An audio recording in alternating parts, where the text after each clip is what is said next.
Morning, I'll call the Kennewick County Board of Commissioners meeting to order. Today is June 20th, 2023. We'll stand and say the pledge. I pledge allegiance to the flag of the United States of America and to the republic for which it stands, one nation under God, indivisible, with liberty and justice for all.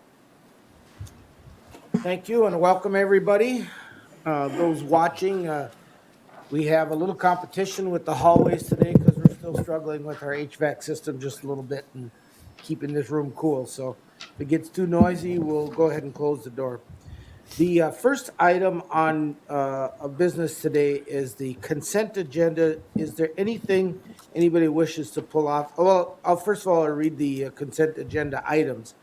We have the approval of the June 6th meeting minutes, the approval of the auditor's warrants and claims, the approval of human services warrants and claims, cancellation of human service warrants, and then a permit for annual permit for the 3-on-3 basketball tournament at Salisbury Beach, federal boat and water grant that we get from the DNR, and then the last one is a fraud prevention investigation programs contract. Anything you wish to pull from the agenda? I'm going to suggest perhaps that, not that we have to go over the contract so much, but have a short discussion about fraud prevention. It always seems to be of interest to the public about are we paying attention to fraud, especially in some of the social services. So I would suggest we pull that one off for a discussion a little later. All right. With that pulled from the agenda and moved to a different spot to be determined, I would ask for approval of the consent agenda by motion. Mr. Chair, I will offer that motion as amended. Commissioner Gardner moves. Do I hear a second? I'll second that. Commissioner Dwayne Anderson seconds. All in favor or any discussion? Hearing none, all in favor signify by saying aye. Aye. Opposed, same sign. Motion carries. I think I have to recess the meeting for the public hearing. Okay. So at this point, we're going to open a public hearing regarding the on-off sale liquor license for A&S Stores LLC doing business as Mel's Corner Shop. So, you ready to go, Celeste? Yeah, yep. Roger, can I interrupt? We've lost audio in here.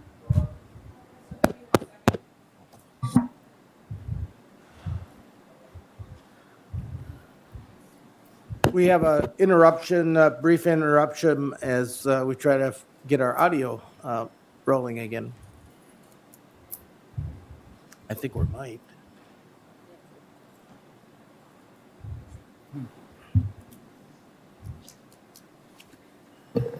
Must mean the recording of it,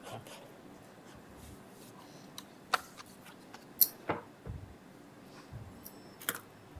No, you're doing these.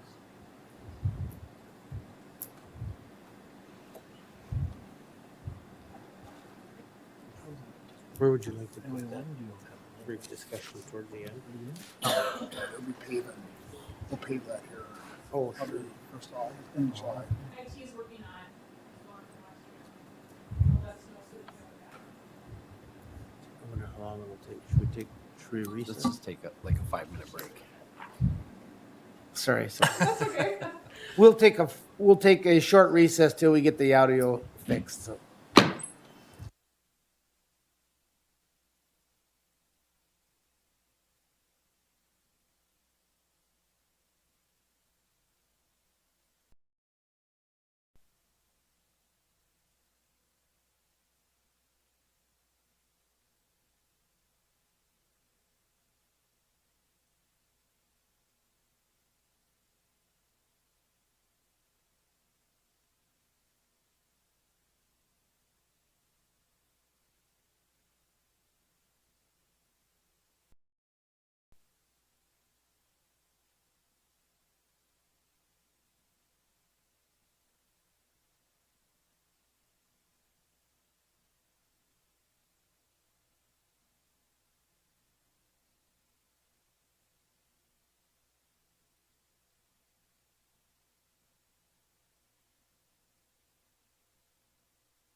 We just eliminate anything in your district. Is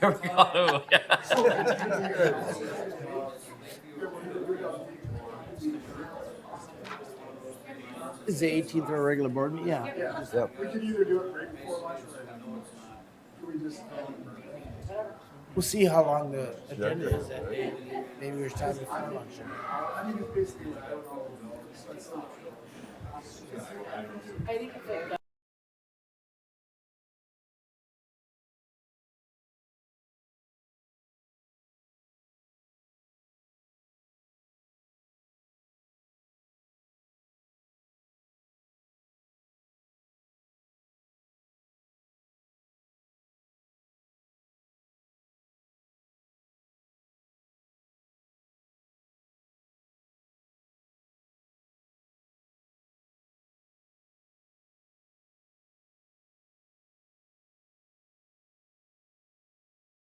We'll reconvene as the County Board of Commissioners meeting after a short technical difficulty. And so Celeste, you may come back up.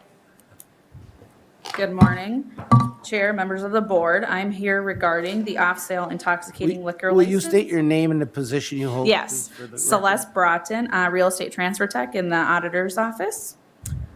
And I'm here regarding the off-sale intoxicating liquor license for A&S stores, also DBA Mel's Corner Stop.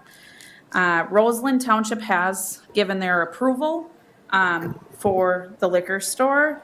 And then they have also done their application and background study, which Sheriff Tolson has approved and Attorney Baker has approved, Shane Baker. And then we do have their liability insurance and their work comp insurance. And we have also served Blumkist as their city. It's per state statute. We have to serve the city within 3 miles and all interested people.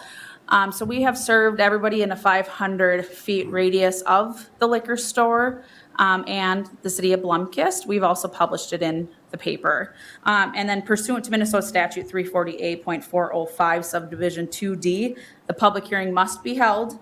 And the board shall consider testimony and exhibits presented by interested parties and base its decision to approve or deny the license. If you approve, I ask that you sign the resolution 2023-24 and also signed the liquor license. And it is staff recommendation that it's a prorated fee of $7.95 instead of $9.50 because our licensing period is from May 1st to April 30th. And they won't get it until about sometime in July. So it's prorated from July to April. Thank you. So this is the opportunity for anyone from the public to comment, come up to the podium and comment about this application. Is there anybody who wishes to speak in either position for or against this application? Again, I'll ask, is there anybody from the public who wishes to approach the podium and talk about this application? I'm not seeing anybody. Did staff receive any written comments regarding this? We did not. Okay. I have a couple of questions. Does the board have any questions regarding this? No, I just have a comment, so.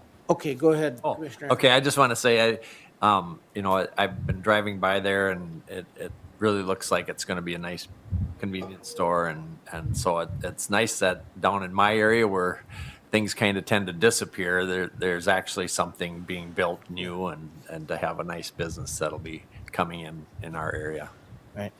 And I just want to note, so Roseland Township sent their approval. Now, is that required or just a courtesy? No, township approval is required it's for the Alcohol and Gambling Enforcement Agency. They require township approval. But we are the authorizing entity to actually give the license. Correct. Yep. And under their liability insurance, we have to be listed under there as well. So. Any other comments or questions? Then I will close the public hearing regarding this liquor license application. And we are continuing on as the County Board of Commissioners. I would entertain a motion for the resolution. Am I doing this in the right order? Yeah. Yeah. I will consider a motion to approve this with resolution 2023-24. Mr. Chair, I would like to make a motion that we approve resolution 2023-24. Commissioner Dwayne Anderson moves on 2023-24. Do I hear a second? Mr. Chair, I'll second that motion. Commissioner Berg seconds. Any discussion or questions? Hearing none, all in favor signify by saying aye. Aye. Opposed, same sign. Motion carries. Thank you very much. We're going to do a real slight detour here now, and Dana Wenisch is here. Go ahead and make your way up to the podium. Dana, state your name and what you represent for the record. Sure. And I asked, as I think Administrator Baker told you, I asked that we have a little bit of clarification about what the fraud and so it's a grant to help fight that. So just give Correct. us some high level indication of what that entails. Okay. My name is Dana Wenisch. I am a financial assistant supervisor in our income maintenance unit. I supervise our one full-time fraud prevention investigator. That entails her taking in fraud prevention referrals from our Pull the mic teams. just a little bit closer. Thank Yep. you. Better? Yeah. Sorry, I'm short, so it's kind of hard to get there. And so as she takes in these referrals, I wish I had stats. I'm sorry. I'm a numbers person and I feel better at giving you those. But she'll take in these referrals and she'll do things like home visits to verify household composition. She can check on employment, school attendance, things that can affect how your benefits are administered, whether they're affected, again, through a student status or having another parent in the household, which can, again, affect benefit status. Last year, I believe we had just over $200,000 of savings through our fraud prevention investigator. Her position, if you go to attachment A1 and A2, this is a 2-year contract and each year is listed out. So this just shows you what the costs are and what the state is willing to reimburse us, which is pretty much the full amount of her employment with us. We don't share her with any other counties, but we're one of the very lucky counties in the area that has our very own fraud investigator. Other counties have to rely on law enforcement, private investigators that they contract with, employees that maybe aren't reimbursed through the state because they're doing it part-time. They don't have the funding that we do. And so what we'd be doing, because we pull it off the agenda, we'll have to approve this contract now after the discussion. I'm getting a smile. I think I'm doing this right. We're actually getting a grant to cover the staff cost for the person that does this prevention. Yes. Okay. Well, thank you for pinch hitting. I'm going to open the floor for any questions or comments. Yeah. Commissioner Anderson. My question, I guess I missed, so when they get a referral or somebody says, hey, we think somebody's maybe in violation, is that what they do? And then you check what? You check their unemployment, employment status, and what were some of the other things? Yep, so things like employment status, she has access to earnings over a certain number of years. So if somebody's saying they're not working, but they are working, we have some kind of proof of it, but we need something from the state. They can get into deed. Household composition, so if someone's saying one parent isn't living there, but that other parent is, and their income should be counting. Student status, sometimes that can affect how, particularly families, they're looked at for their cash programs, food programs, healthcare. Okay, so the student status, does that mean like if they are a student, or does it Yep, mean their children, or If that person or their children both? are Okay. students, yep, Okay, all right, thank you. no All problem. right. Any other questions? All right. Well, thank you for All right. pinch hitting No and coming problem. up on really zero notice. So we That's all right. appreciate that. So I would entertain a motion to approve the contract, fraud prevention investigation programs contract 2024-2025. Mr. Chair, I will move approval of the fraud prevention investigation programs contract for. Commissioner Gardner moves. Do I hear a second? I'll second it. Commissioner Dale Anderson seconds. Any further discussion? Hearing none, all in favor signify by saying aye. Aye. Opposed, same sign. Motion carries. Thank you very much. Next up, Kaneohe County Fair Board presentation. You guys gonna tag team this, or? For the record, and for you guys, pull that mic up, just, there you go, thank you, Chad. Identify yourselves and who you're representing. My name is Chad Lean, 16-year board member, current president of Kaneohe County Fair Board. Denny Baker, been there way too long. I'm leaving on my 50th year at the Fair Board. Wow. And we just want to make a nice presentation. Thank you. All right, Basically, Denny's handing out what we are proposing or what we actually are doing up at the fairgrounds. First of all, I'd like to say thanks for everybody for letting us come and take your time up today. And thanks for all the past support. It's been great. What we're looking to do here and what we're going to start, and actually starting today, is we have hired Dunnix to come in and improve our east entrance. If you open up this little trifold deal on the backside, you'll see like a bunch of bulletproof stuff, bullet point stuff. Starting at number 1, number 2, 3, it kind of goes up. We have areas of redevelopment, what's actually happening. Back in 17 is when this really started. Our board got together and we decided we were going to try and find out what it'd take to give our fair a facelift. Over the years, we met with Bolton and Mink, had them come up with a comprehensive plan. We decided to do that in phases because everybody knows the fair does not have $6-7 million. So when we sat down, of course, then COVID came along, kind of put it on the back burner, and about 18 months ago, we really started pushing, and this is what we came up with. Met with Dunnix to improve our east entrance. Chad, excuse me just a second, would you slide the map, yeah, so that we can see the full map on the monitor? You can move that computer aside if you wish. There, thank you. Maybe slide it up just a little. All right, now Kelsey will take it from there.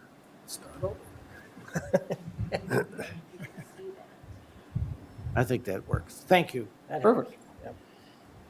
So where was I? Back in, well, like I say, we got in with Dunnix, and this is what we come up with, and we thought, the best thing to do is improve our entrance to show people that, hey, we're going in the right direction. We've had a couple, 3 really good year fairs. I think with our programming changing, I have a board right now that's full of youth and ambition. So we're really pushing towards doing this, which we are going to do, I guess. So I don't know if you want me to hit each kind of bullet point here. Basically, the 2 main reasons why we're doing this is the hard surface helps us control our runoff water, which has been a battle since the fair's been there. We've been, every time it rains, we run gravel right into the lake, and that's major pollution. So with 4 and 5 being our retention ponds and some filtering, that should help that out quite a bit. And then the other thing is people just walking up and down that hill, pushing strollers, wheelchairs. It's really, really, really hard to do in that loose gravel because you can't keep it there and get it packed long enough. So those 2 things, I think, are going to help us out greatly. If you look at number 11 there are going to be 7 dedicated handicap spots there for year-round use because we do rent the grounds out weekly. But if you look at the rest of the map, there's a lot of other parking spots, and they're all 10 feet wide. We asked them to make them a little wider so that they can be posted as handicapped during the fair time. Also in front of the grandstand, we have 2 entrances down to it now. That will change, so that's completely handicap accessible with the ramp going up and down. Guess anything else? For those who may be watching this via live stream, can you orient us a little bit? Which is north on your map? This would be north. Okay, So so this that's is the the lake lake. out there. This All is the right, lake got it. behind everything. Thank you. So this would be our east entrance where 1 and 2 is. There's the ticket booth. Right now, there is no sidewalk up the hill. On this plan, we plan on putting a sidewalk from the ticket booth all the way to the grandstand on that side of the road. Coming off of number 7, there will be handicap, you know, and everything's got the ped X's or ped crossing spots are all ADA approved stuff too. So at this point, next year could be wrong, but right now it's this year's design. So our vendor area is going to be probably a little different than what people are used to, but hopefully it turns out great. Any questions for, go ahead, Commissioner. Yeah, so I have a question. So you said it's too big a project to do it all this year, correct? This project is getting done. Oh, this is all The getting whole- done this we- year? We, Oh, when we okay. started with this back in 17, we looked at doing the whole thing, Okay, but that was $6 to $7 million. yeah, okay, This It would have project, been 7 phases. that's okay. in 7 phases is what we're Okay. looking at. This is be our first phase of that Okay, project. so this is all gonna be done by Yes. August, hopefully. Yes. So, okay, all right, They thank you. promised that. Okay, I thought it was, I mean, it looks like you're doing a lot, so it's, It, I thought this was part of your multi-year phase or. nope, this is a Okay. 6-week project. Okay, well, it looks impressive. All right, any other, that's a good point, because I was thinking the same thing, because it seemed to me, I heard one time that over along the lake where you drive in, that there was gonna be some changes made there over time. There over time, that is actually a good point too, is if you look at number 2, that will be our only entrance in, and then the parking on number 3, right after that, you'll see an outlet, and that will be one-way street behind, so that there's no crossing back there in our final design. But that'll be part of another phase. That'll be next, it could be phase 2, it could be phase 4, it just depends on how the board wants to go about doing All it. right, other members of the board have any questions or comments regarding this? Yes, Mr. Chair, please. Go ahead. Thank you. Just a comment, maybe kind of a question if you want to expound on it as well. This project is a very big project and it involves many other groups and entities. I know it's 5 and 4, the holding ponds, and Mr. Van Dyken's in the audience as well. That's part of the Hot Creek One Watershed Plan project. I believe you received funding for that? Yes. Am I correct? And This whole project, it come to the tune of about $860,000, $870,000. What we're looking at here? Yes. just to be- Okay, thank you. We were very lucky to get Margaret Larson, I think it's Larson, yeah, Margaret, anyway, we'll go with that. Margaret this one. Johnson, I believe. Thompson, is who you're- yes. I knew it was one of the two.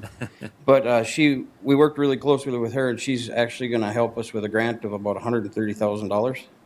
That takes care of all our, or a lot of the 2 holding ponds and any infrastructure that goes under the roads, so the pipe getting to it, and some of the labor for Dunnick's to put it in. Mr. Chair, if I may follow up. Yeah, please. Thank you. I just want to comment then, about a week ago, I got a call from somebody who lives on Foot Lake as well, really concerned about Foot Lake and the quality of the water and the issues there. And they were concerned, well, and the fairground, you know, all the runoff from there, I'm going, it was very nice to be able to say, the county board, fair board is working on that as Yes. well as the county, and we're trying to correct that as much as possible. And you gave them a little highlight. I knew something about this as well, being on that committee, so. Perfect. Thank you for what all you're doing to make this take place. Yeah, I guess the other reason I'm standing here is, you know, in the past, you guys have been really great and you did, you know, helped us out with funding. And what we'd like to do is just see if it'd be a possibility to go to a buck a person in the county for our future years. I'm sorry, I, $1 a person in the county, so you. as your requested budget, Yeah, so at 43,000 and change. yes, Yes. Presently, the county has us down as 24,000, so we're looking to go from the 24 to the 43, whatever it is. And in addition to that, we'd like to see that done for a period of 10 years if we can. You've been very faithful with us over the years. I came on in 1972, and I think we've been before the board maybe 4 times over those almost 50 years. And it's done very well. We've appreciated all that you have done. You've worked with us very, very well. And even during the flood that we had, when we had 4 feet of water on the raceway. But, you know, this is where we're at. It's a big project. We're jumping in. The board has been very supportive. Chad and I, and do have a committee of, there's 3 or 4 more people that are on that. And it's been very good to just visit about these things and look at it and work this way and coming before you fellas and Kelsey to make our plea and request for this.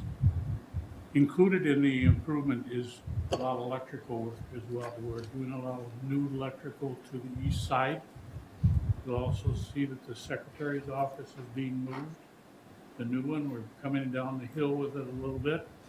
It just worked out with the engineer to give us more space to work with and move some ground, soil around and make that adoption.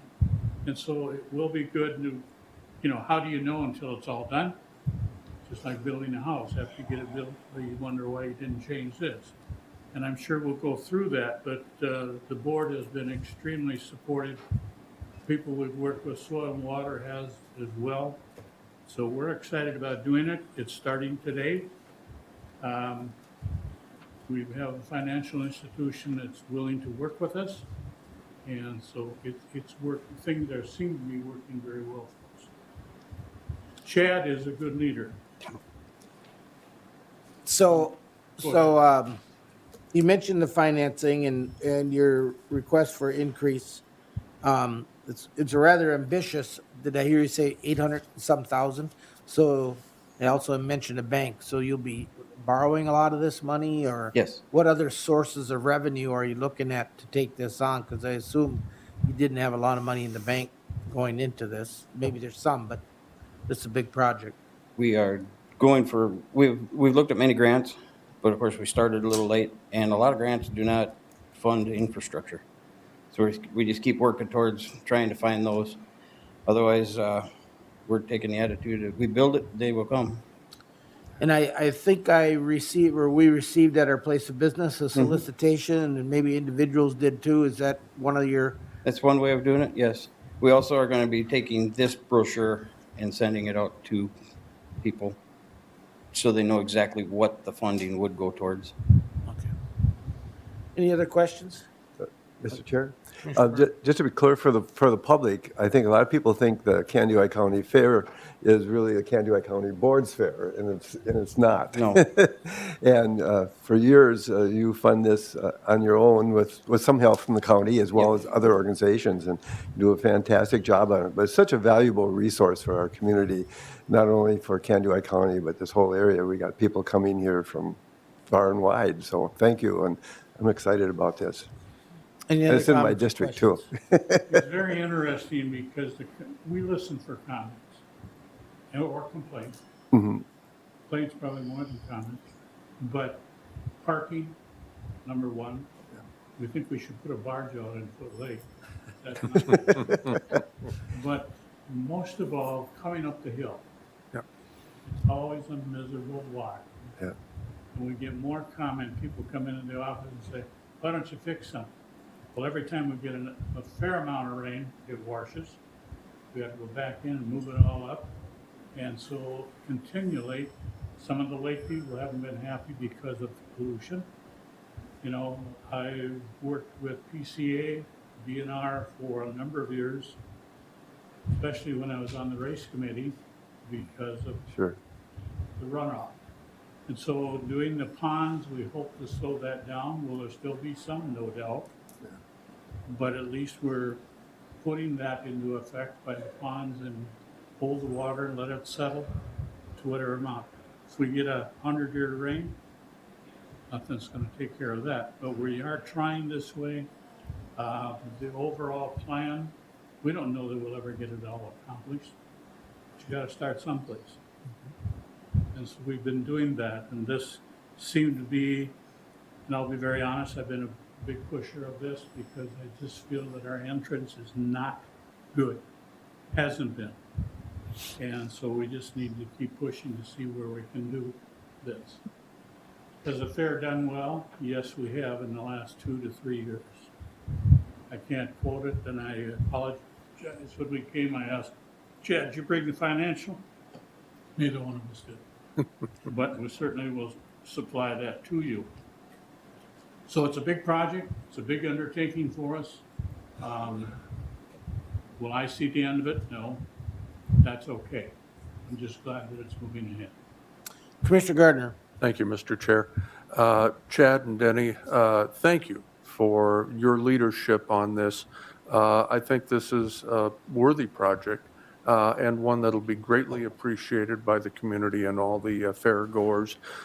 And I also want to thank you, Denny, for your 50 years of service on this, and not just your service to the Candy Ojai County Fair, but to the state fair over the years as well. Thank you so much. Appreciate it. Yeah, this would be a good opportunity for someone who's been very involved in, say, 4-H over the years that maybe shaped their career or their, occupation to maybe give back a little bit. So hopefully the message will get out. Well, thank you guys for coming in. No problem, thank you. We appreciate it. We appreciate your time. Thank you very much. Thank you. Thank you. All right, next up on the agenda, we have a nuisance abatement consideration. Gary?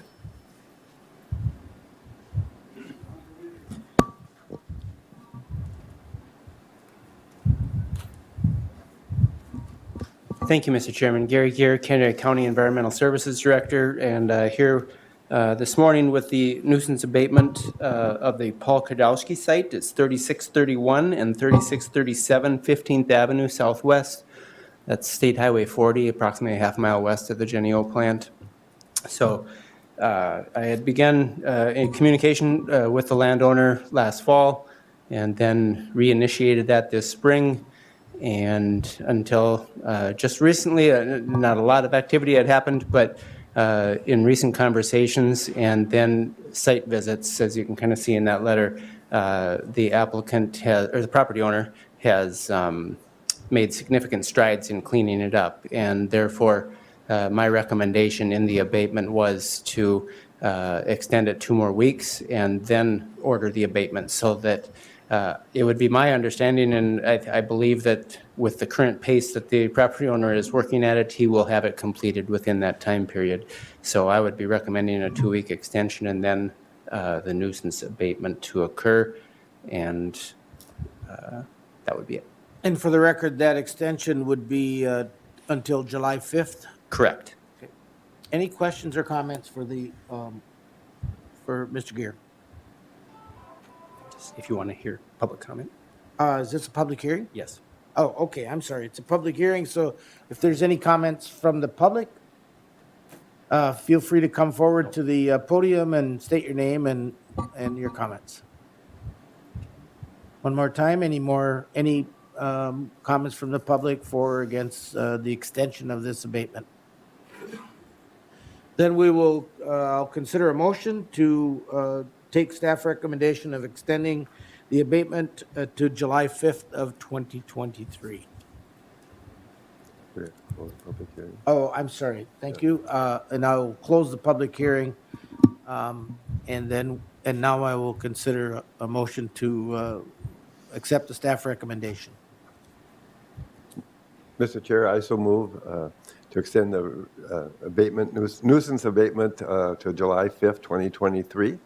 Commissioner Berg moves on the staff recommendation to extend the abatement timeframe. Do I hear a second? Mr. Chair, I'll second that. Commissioner Dwayne Anderson seconds. Any discussion?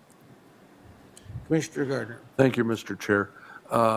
Just a brief comment, Gary, that there, I assume, would have been some recognition that Mr. Kadrowski had been quite ill last year, and I think in the light of that circumstance and the fact that he is cleaning this up, as you've stated, that the extension is well warranted.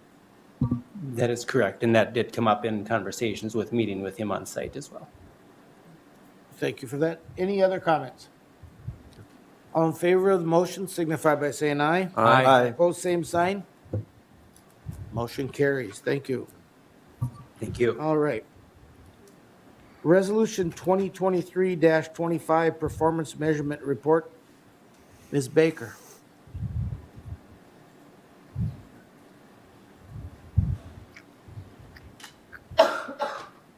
Commissioners, Kelsey Baker, Candy Ohio County Administrator. I'm asking for approval of Resolution 2023-25 for the participation in the Performance Measurement Program and filing of the 2022 reporting requirements.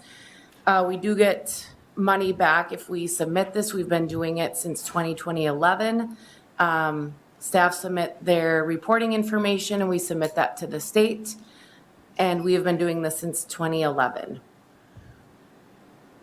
So I'm asking for approval of the resolution today. So resolution, where am I at here? 2023-25, I'd consider motion to approve resolution 2325. Mr. Chair, I'll make a motion to approve Resolution 2023-25. Commissioner Dale Anderson moves on 2023-25. Do I hear a second? I'll second. Commissioner Gardner seconds. Any questions or comments? I just have, Oh, go ahead. you go ahead first. You're probably going to ask the same question. Well, I see the goals and the measurements, and are they, who defines or sets those goals and measurements? Is that who we report to, or is it the departments themselves? They are set by the Council on Local Results and Innovations Okay. through which the means measurement what? program. And that council is a Through the state state, council? the state auditor. Okay, all right, thank you. That was my question. Commissioner Gardner? Thank you, Mr. Chair. Kelsey, one of the primary benefits to our doing this as well is that if for some reason the legislature decides that levy limits are need to be imposed, that we are also exempt then from those levy Correct. limits, which is kind of a side benefit to doing this, but we're seeing, it looked like, performance improvements in all 10 areas. Yeah, so this is new to me as being with Candy Ohio County, and I really applaud Candy Ohio County for doing this. Starting in 2011, it falls under statute 6.91, the local performance measurement and reporting. So I applaud counties that started doing this because it will help with the levy limits. So this is a new reporting mechanism for me as well. And by doing this reporting, we, is where we get the grant money, is why we get the grant money. Correct. And the total amount is, do you have that? I do suppose not you'd have to that, but- add all of these up. I don't have that, but I will get that for you. Okay, thank you. Any other questions or comments? All right, hearing none, we have a, I'll entertain a motion on, or no, we already have the motion. We have a motion and a second. All in favor signify by saying aye. Aye. Aye. Opposed, same sign. Motion carries. Thank you, Administrator Baker. Next up, does anybody need a break? Okay, Maybe after this one. next up, we have an award of, a bid award. Mr. Odens. Put it up on the screen.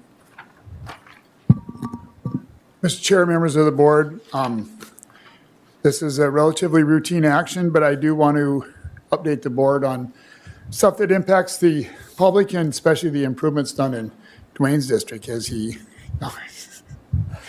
said, no, just kind of kidding you, Mr. Anderson. So this is our federal project for this year. It is a little over 3 miles of construction that we're doing also with Renville County. The southern half of the project extends down about 1,300 feet into Renville County.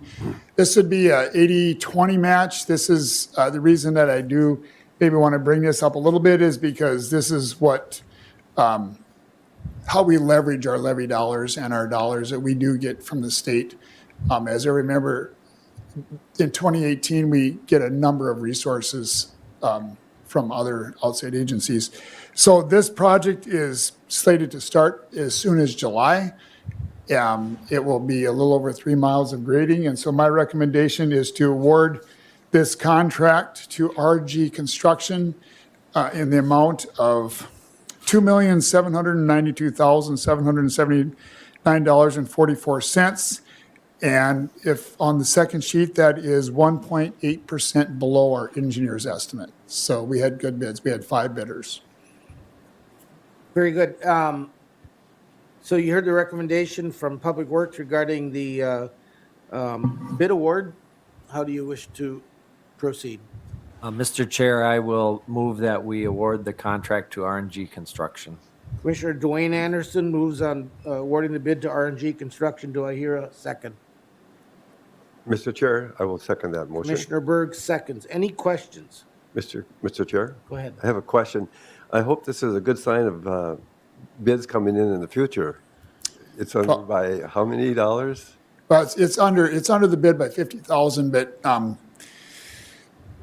the good part and the bad part is it's federal dollars, Oh, which is good. It's good that the bids are better, but we are running in 2020 we are running to do a mile of road. We are running right at $1 million with paving. With this year's prices, we're running about 1.5 to 1.6 million. So in 3 construction seasons, you bring up a point here.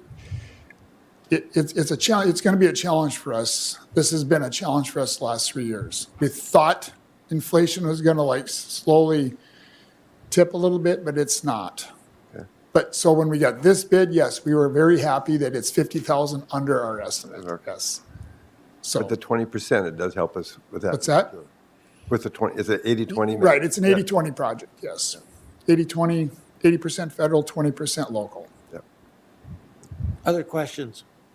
You used a singular indication regarding for our federal grant this year. Do we get one federal grant per year? Is that how that works? No, no. We get, our striping is federal. We usually do at least one federal construction or overlay. This year, I don't have it with me, but this year we have at least 2. We usually get between $1.5 million to $2 million a year. This year, it'd be 80% of 2.8 Okay. is whatever that is. Quick math. I have a question. So you said it was federal dollars. Was there state and local money involved too? This would be, we would match it with local dollars. And when I say local dollars, we have state aid, and then Renville County is also Okay. putting in dollars. Okay. Their participation, I think, is in the neighborhood, or their participation's in the neighborhood of 80,000. Okay. All right. Thank you. All right. Seeing and hearing no other questions or comments, all in favor of awarding the bid to RNG Construction, signify by saying aye. Aye. Opposed, same sign. Motion carries. Next up on the agenda, Eric Van Dyken with a Planning Commission recommendation, and we will take a short break following this item of business.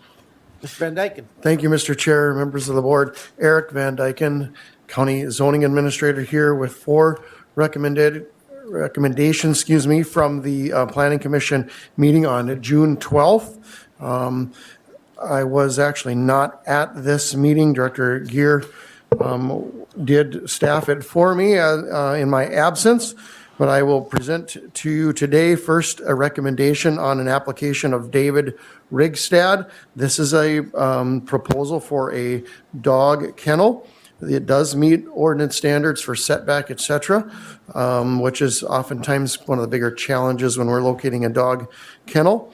The Planning Commission was able to view the site and does unanimously recommend approval with 3 attached conditions and the findings as you see in the minutes.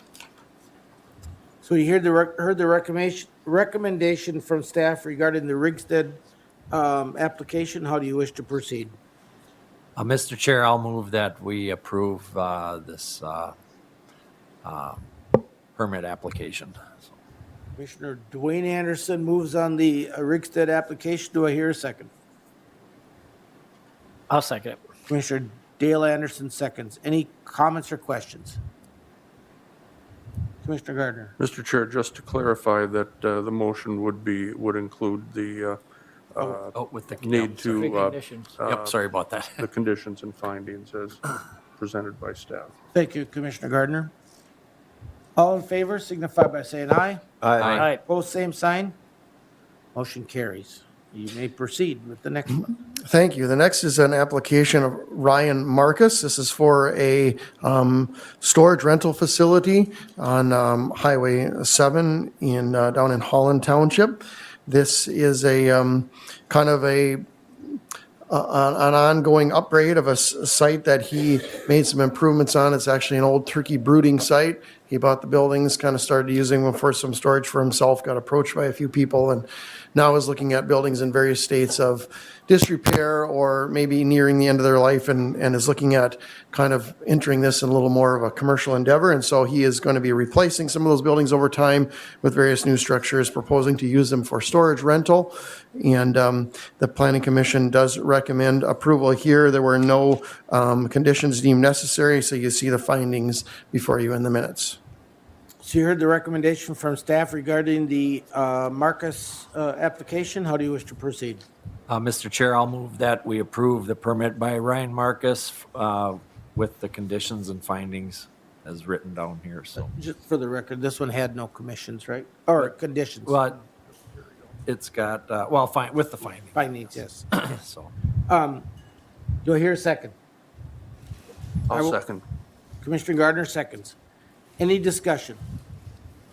All in favor signify by saying aye. aye. Aye. Opposed, same sign. Motion carries. Thank you. The next application is that of Travis Stratman. This is for a private campground for a total of 4 campers on this property. This is located in the northwest corner of Diamond Lake, near the county park and near the public access, just around the corner a little bit onto Diamond Shores Road. The Planning Commission does recommend approval of this request with 5 conditions and findings, as you see in the minutes. So you heard the recommendation of staff regarding the Stratman application. How do you wish to proceed on that one? I will move that application. Do I hear a second? I'll second that. But then I Commissioner have- Dwayne Anderson seconds. Um, And I assume you have a, Yeah, I have a question or, do we have anything, I mean, he's starting to get quite a few campers there. And do we have a limit as to how many campsites, private individual can have before we kind of go, hey, this is getting to be more like a campground, and maybe it has to be zoned different that, to kind of go, because, he says it's friends and family. And a lot of people have concerns that, well, they don't know that that's really true. So people are getting a little concerned about that, and they're thinking maybe it should be zoned different. And so I was just wondering if you have any kind of point where, once it gets over a certain number of campsites per lot or whatever lot size that would be, do you go, now this is more of a campground? Well, a couple things to note. The conditional use permit category in the ordinance is for public or private, so he would not necessarily be precluded from proposing a public one if he would have wanted to. He did propose a private. Private for us does not necessarily mean that it's always a family member. Private mainly means that he's not operating it as a commercial, with signs and advertising, and you can drive up there and make a reservation type of thing. Each application is considered on its own merits, so we wouldn't necessarily look at this application and note that he's got one nearby and then start to say you might have enough. If he had another parcel of greater than 5 acres, he could propose another one, and that application would be then considered on its own merits. So we wouldn't necessarily have an overall limit, but each parcel would be considered on its own. Okay. Would it be looked at differently if it was to be a public campground? The Planning Commission might consider different conditions. And of course, the use may or may not be a little bit different. Generally, under a private setting, you might be a little bit more controlled about who you're renting to, and you might have less turnover or likely have less turnover. So the types of things that you're weighing as far as area impact might be a little different, and therefore conditioning might look different one from the other. We of course have permitted a number of campgrounds through the years. If you look up on Long Lake in particular, that's a lake that has seen what we might call a bucking of the trend. Public campgrounds have kind of gone away, or resorts as we kind of understood them. They've kind of more been bought up, for lot and block development, whereas Long Lake has kind of bucked that trend a little bit with two a little bit bigger private campgrounds. And they're, they've weighed, but ended up coming up with a good approval yet. And I think those operate generally without huge impacts. Okay, all right, thank you. Any other questions or comments? Commissioner Gardner. Thank you, Mr. Chair. Eric, I'm just a little confused as to exactly where on this map that the campground is proposed for. And as a additional question, this wouldn't actually be the only private campground on Diamond Lake. If I recall, several years ago, there was a site for sale over towards the east end.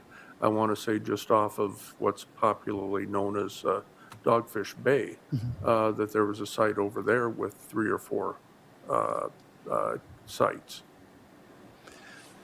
I'm not aware of any approved permits for a private campground on Dogfish Bay. We've looked at different proposals in that area through the years, but I'm of different thoughts, but I'm not aware of any private campground there. There is, of course, another private campground immediately adjacent to this property, operated or owned by the same landowner. So there certainly is a nearby example. So that's a private campground as well? That is correct, yeah, also owned by this landowner. So now I'm starting to understand the concern of the neighbors when they're wondering essentially where does this end? So. Well, this application ends with, I guess, the restrictions on this. I don't know that we can foresee what other things anybody might apply for. So the Planning Commission looked at this proposal, its potential impacts. This is a proposal for 4 units, so this does not authorize anything more than 4, and it doesn't authorize for any other property other than the property under consideration. And the siting was my initial question. Yeah, the siting is kind of laid in along the wooded edge of the wetland there. If you look in on the photo that was attached, Can we get that up on the overhead, please? For the general public as well. I'm sorry, I don't have a copy of that with me. It was cut off on my print job, so I don't know if you're able to put the packet up there. It was in the packet, but my print job stopped at the minutes. So can I Go just ahead, make a comment? Commissioner. So if I understand it right, this permit is for 4 campers or campsites, I guess you would call it, on 5 acres, right? That's correct. So typically a person, when they build on a site, how big is the average or typical lake lot? I know they vary, but Yeah, I mean, so a lot of times they're probably less than an acre, aren't they? that's correct. So if it's riparian, meaning on the lake, on a general development lake like this lake is, 20,000 is the minimum lot size, which would be a little under a half an acre.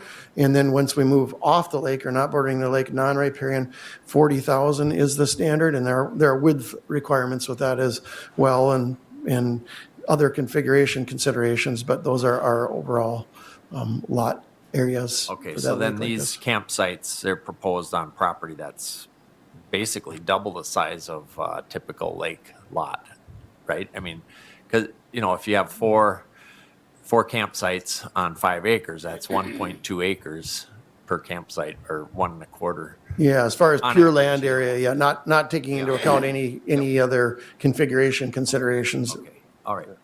Mr. Chair, just to clarify a little bit more on that, there's 5 acres, but it looks like they're all kind of bunched together over the 5 acres, right? Yeah. Okay. So, And part of the other 5 acres is some wetland? Some of not? that is wetland, that's correct, yep. So it's not, when you're counting 5 acres in the wetland, Yeah. people won't be using that either. Okay. so Eric, are we talking this area up here? That is correct. Okay, and on the site plan, where exactly on that portion were they looking to have the campers located? Would it I have been can, to the south or to the north? They're kind of spread along that edge. I wouldn't say it's to the south or the north. They're kind of dotted along that wooded edge there. Does that make sense to you, or? Without seeing the site plan, Okay, no. yeah, I can, so I have not an aerial photograph, but I do have his site plan that kind of shows their configuration a little bit here. So maybe one step out will give just a little greater. So there you see how the numbers 1, 2, and 3, 4, they're kind of in an arc there. And then, of course, it continues to go further south around 300, he shows about 375 feet to the lake. Yeah, my curiosity is how close this is going to be then to the nearest neighbor to the south.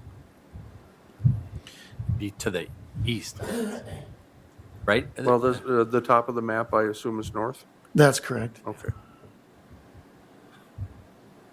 Oh, yeah, okay. I see where you're getting at. Mr. Chair, I might be able to answer that. I don't know the distance, but the first place, if I recall correctly, is owned by the Stratman. Yeah, that's correct. So there's a home owned by Mr. Stratman, and then there's the next two, I think would be Mr. Beams, and they're, I would say, in distance to Mr. Beams' property, you're probably talking a couple 100 feet, and then, each lot is probably around 150 or 100 to 150 feet, varying along there as we continue to the east. I would have an issue if there were a proposal coming back in the future to add more to this. And I'm just curious as to, we're going to probably see future requests like this. And I'm just wondering if we're up to date enough on what we should be requiring for this. I'm going to a little reluctantly support this proposal today, but I do have concerns about how this might be applied in the future. Thank Mr. you. Chair. Commissioner Berg. Yes, just recently I made a point of driving around Diamond Lake, and it's getting very populated, let's put it that way. And I'm a little concerned about if this is a good fit or not. I will support it for the same reasons. I think it apparently, according to the Planning Commission, does meet all the requirements. But I'm really hesitant about further expansion on that lake, the impact of all those people. And the future way things are going, a lot of lake homes are becoming B&Bs on top of it, and there's even more impact than just people living there. So we got to protect our lakes and our campgrounds and respect the people that live there already. Thank you, Mr. Berg.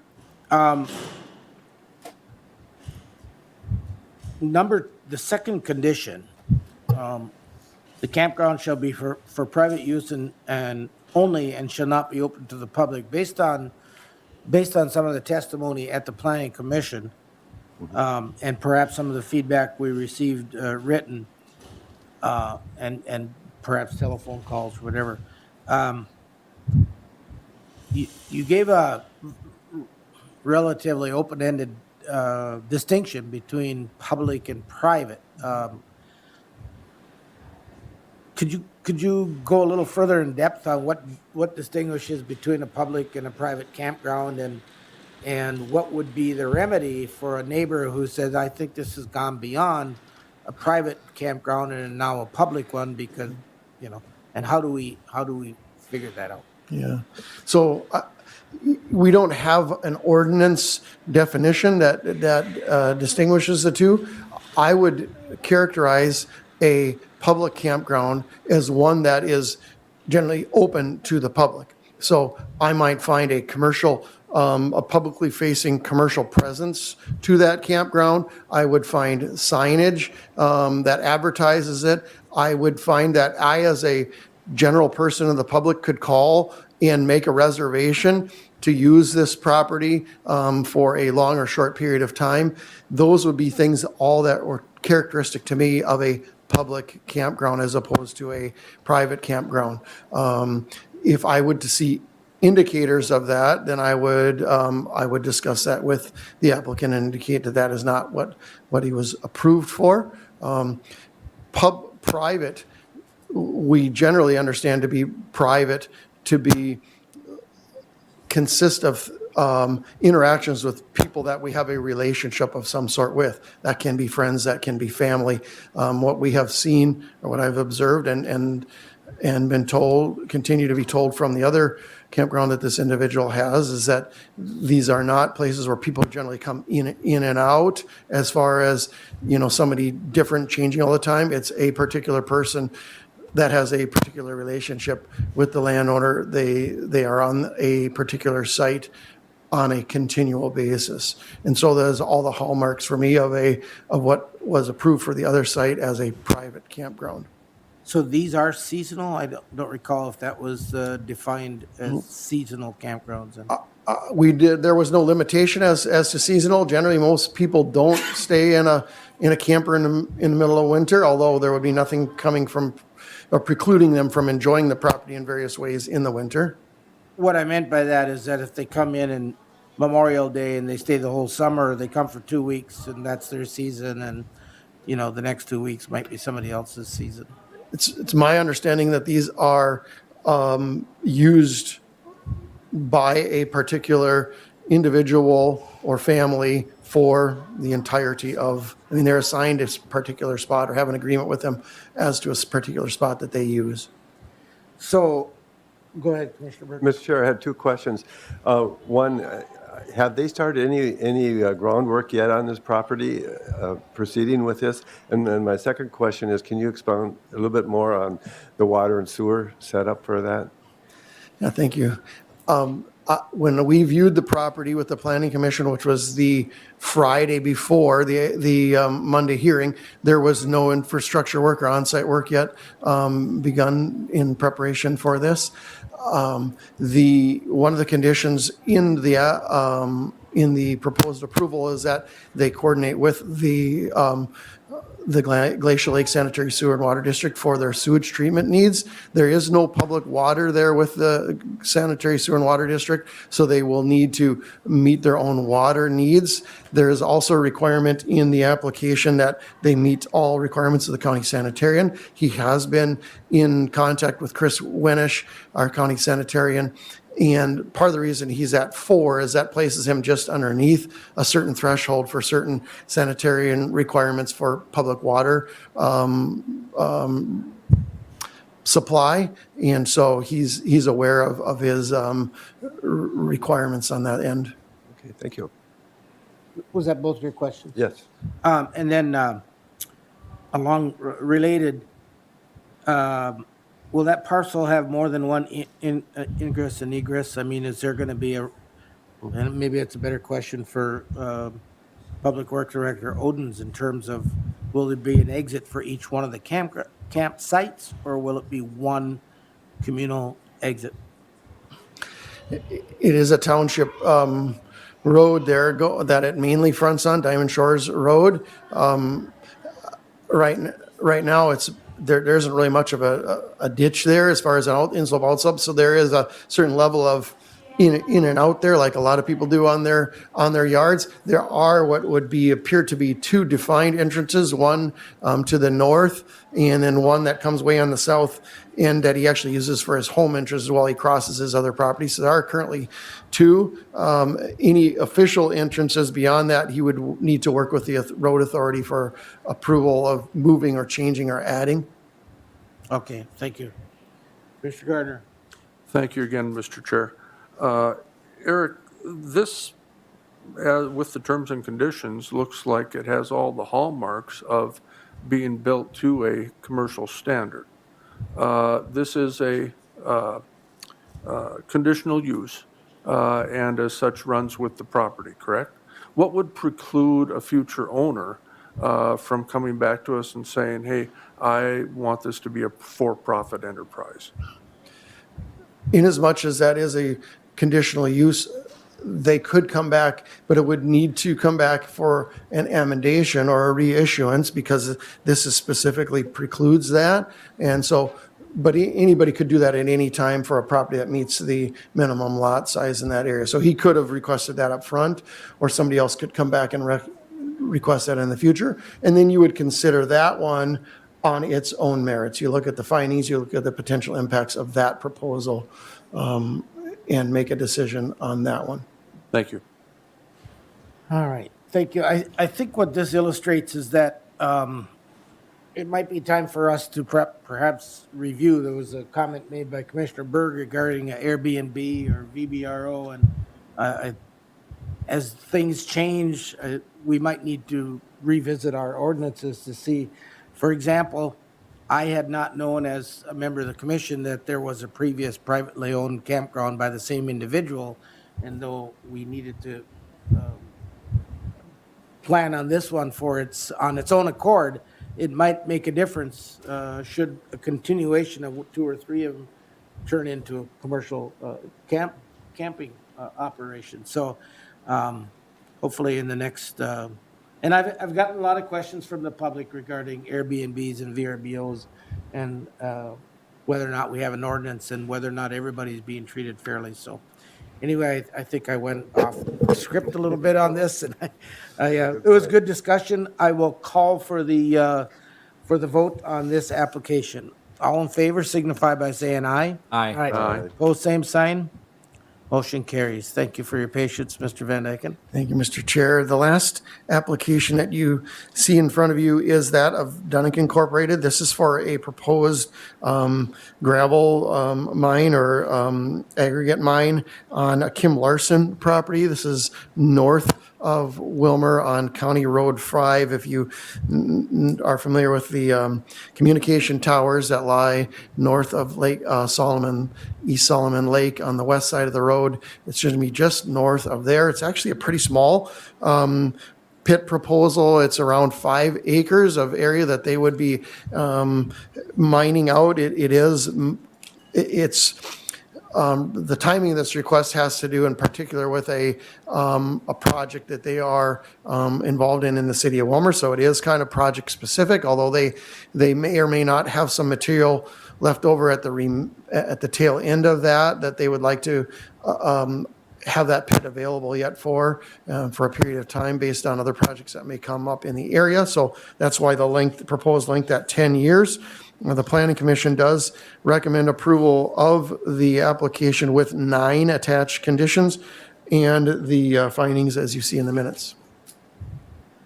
So you heard the staff recommendation regarding the Dunick application. How do you wish to proceed?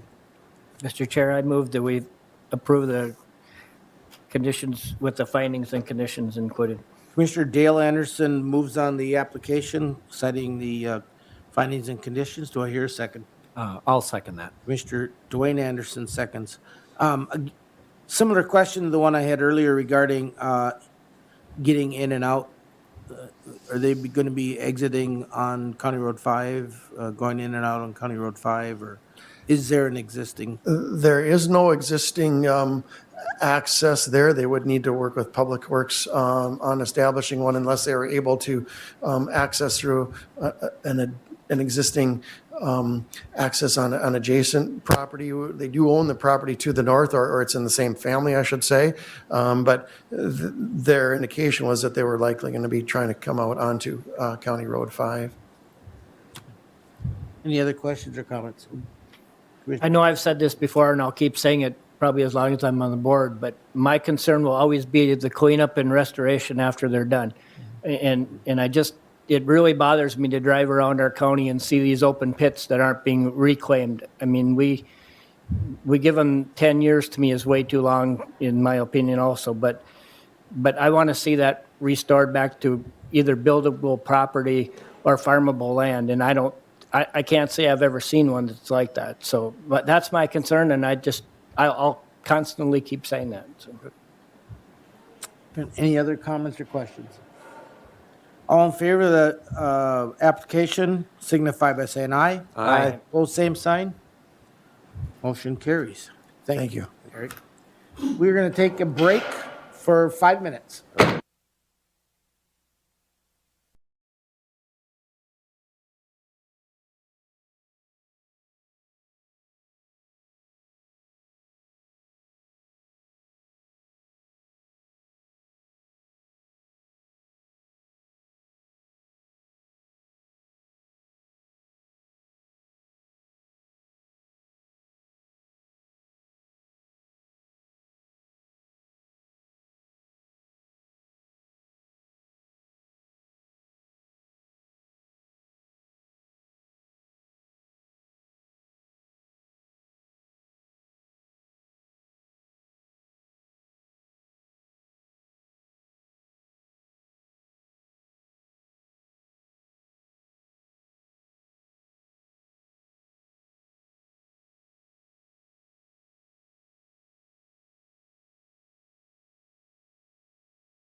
We will reconvene the Kaneohe County Board of Commissioners meeting. All right, next on our agenda is kind of a continuation of the, well, actually, it's the final classification and compensation presentation from Mr. Mark Goldberg of David Drown and Associates. Kelsey Baker, you may have part of this as well, so welcome back. Mr. Chairman, members of the board, thank you so much. I am, as the chairman said, Mark Goldberg here representing David Drown and Associates. Just kind of following up on the meeting from a couple weeks ago. Just a little bit about David Drown. So David Drown's been doing this for over 20 years. Basically, we've been focused on comp and class for the last like 6 or 7 years. And the reason why is because so many of our clients who we were working with from the financial side started asking us, hey, can you help us out with HR stuff? My own background is over 25 years of experience in comp and class, over 10 years within the public sector. Before joining DDA, I was with Gallagher for over 6 years, helping to lead their public sector group. My background is in HR completely, including a master's from Cornell in Industrial and Labor Relations. So what we did was performed a market analysis right at the start. And what we wanted to do was to say, what are counties that are similar to you, not just right around you, but across the state? And we looked at it from a number of different areas. Yes, we did have to look at geographic proximity because that's a huge concern. But we also wanted to look at what other counties provide similar services to you, maybe in a similar population size. Who do you lose people to and where do you recruit people from, honestly? So we were very, very careful in working with Kelsey and with Connie around who are some counties that are similar to you. We did also include the city of Wilmer in addition to the counties as well. But this is the list of the counties that we gathered information from. As you can see, there's a lot that are right around you, but also others that are across the state. When we're looking at this, unfortunately, it's rare that there's going to be an exact match, even on positions that are similar, like a child support officer. There's always going to be some variances. What we have to say is, is it generally like it? We do list 80% here. Now, there's no way to really quantify that, but generally what we say is, do most of the duties align with one, across the counties? So one of the other things we do is when we're looking at the information, we're being very careful about it. If things are too high or too low, we're going to remove it from the analysis. We're still going to show it to you, but it's not going to be included within there. Some places will include, larger counties, some places like near Hennepin County. Well, we're going to include the Hennepin County information, but we're not going to put it in the overall analysis because it's going to distort everything. So we'll just have it there just for reference purposes, but it's not included in the analysis itself. And we spent a lot of time going through this. And again, thank you to Kelsey and Connie, who have been great partners in really scrubbing this data to make sure that this accurately reflects the market for these jobs, and these matches are good ones. When you see a positive number on this, that means that the county is paying above market. A negative number means it's below market. And there's some general categories around this. Plus or minus 5%, you're really close. And that could be 4% below or 3% above. In both cases, we'd say that's highly aligned. The plus or minus 10%, that means you're aligned with the market. But that could be 9% above or 8% below. You get beyond that, well, there could be some differences there. And that 10% is not something that I came up with.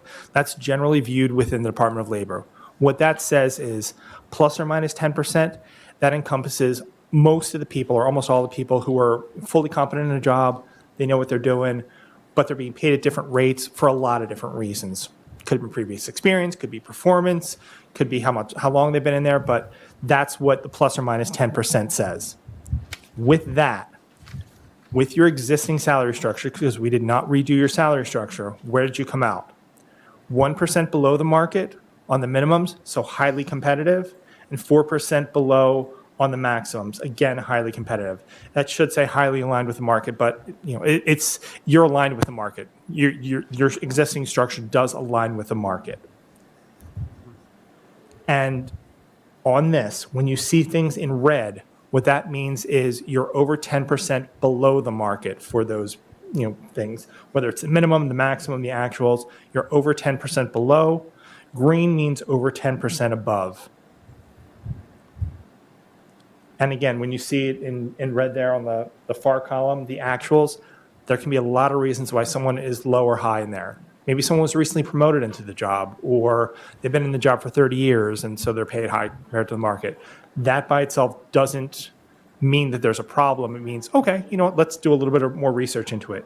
When you've got the minimums or maximums that are red or green, then it becomes a question of, okay, how do we want to align these positions with the market? I'm going to be quiet for a second and let you look at this and see if you have any questions on this slide before I go to the next one, which is the second half of all of the positions that we found market information on.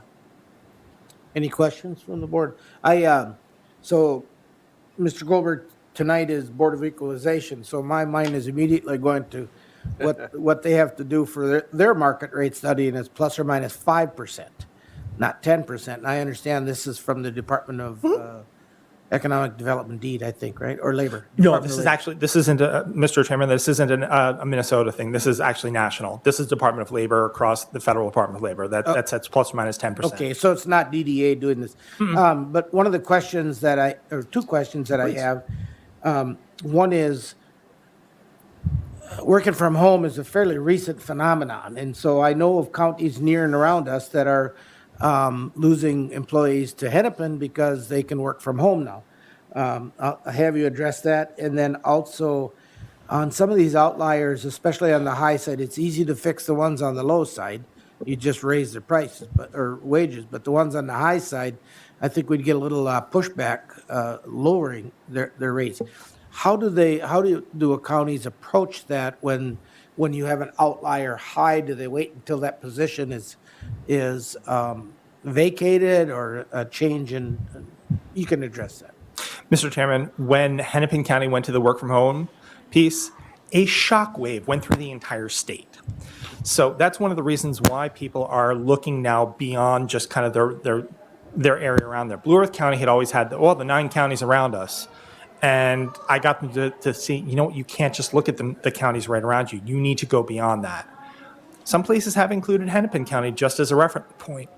You're not going to be able to pay Hennepin County rates. Nobody can. But that's why, I've encouraged people to say, let's look beyond just kind of right around here.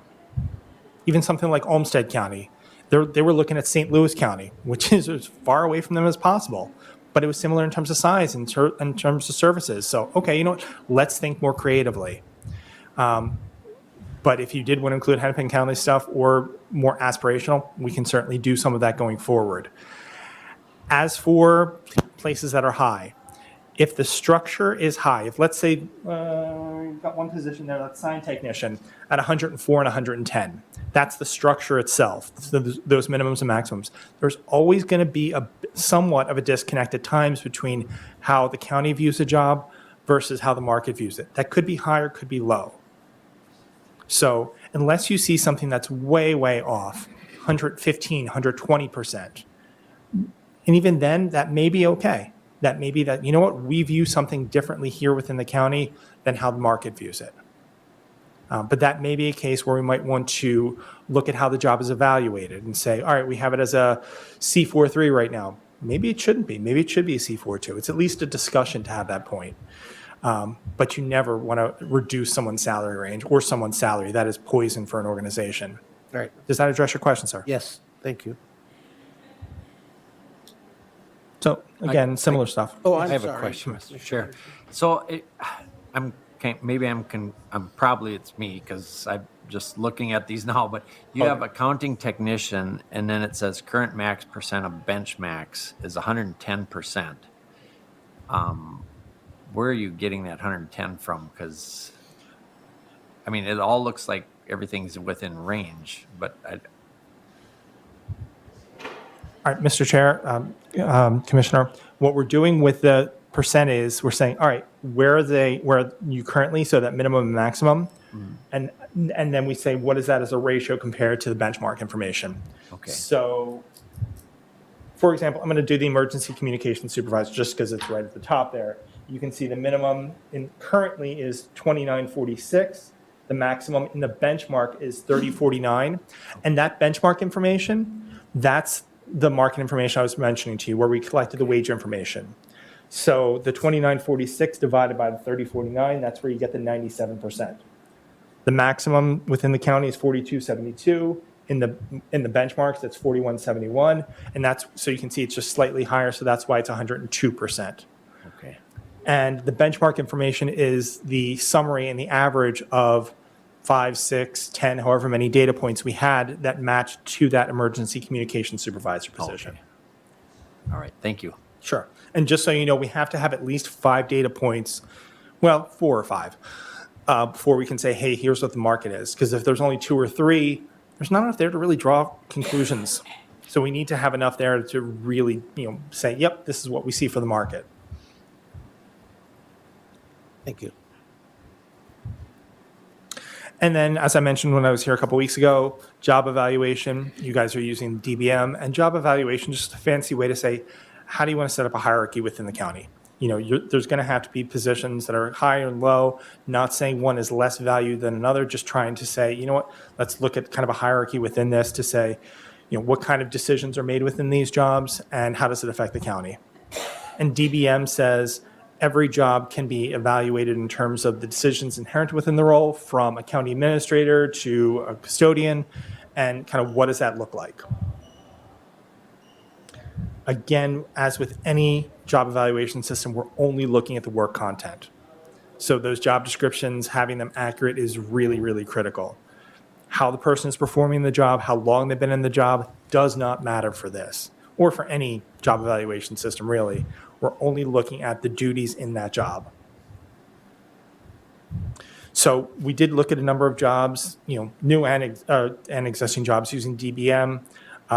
We did not do all jobs within the county. We were just looking at specific jobs within the county. Was it like 30-ish? Around 30-ish or so. And ones that had either been changed significantly, or there was a request from the employee and or the supervisor to take a look at it. There was one grade that we are recommending moving the structure because the positions within that grade are primarily below the market. So that's a B21. All the rest of the grades, there was a fair number that were above market or were pretty solid. B21's the only one where there was, I think, about 75% of the jobs were kind of below the market. And then we had specific jobs that we did change the grades here. So you can see ones where there was some grade changes in a number of different areas. Some of those positions that are in bold are being changed primarily because of market conditions rather than the DBM evaluation themselves. So, for example, that assessor 2, really the duties themselves wouldn't warrant that, but because the market has changed significantly for it, there was a request to have that job changed. And the same thing for the facility operators as well as the eligibility worker. Accurate, Kelsey?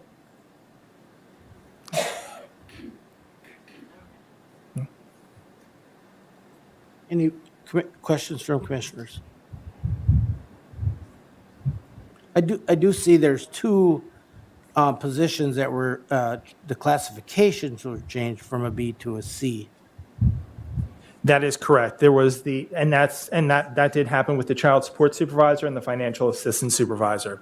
So the scope and the impact of those jobs, when we looked at them again, really did make a huge difference. It is not that common to have a job move bands, but when looking at these jobs, and in terms, especially the decision making, the impact on the organization, it did align better with the C band.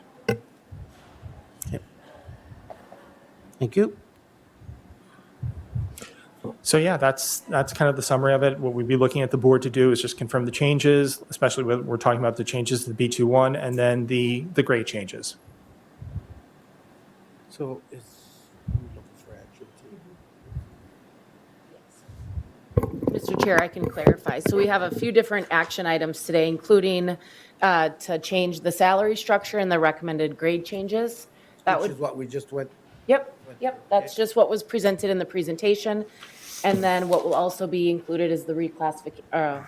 You have in your board packet as well the fiscal note on the reclassifications, though that's what's included in this presentation.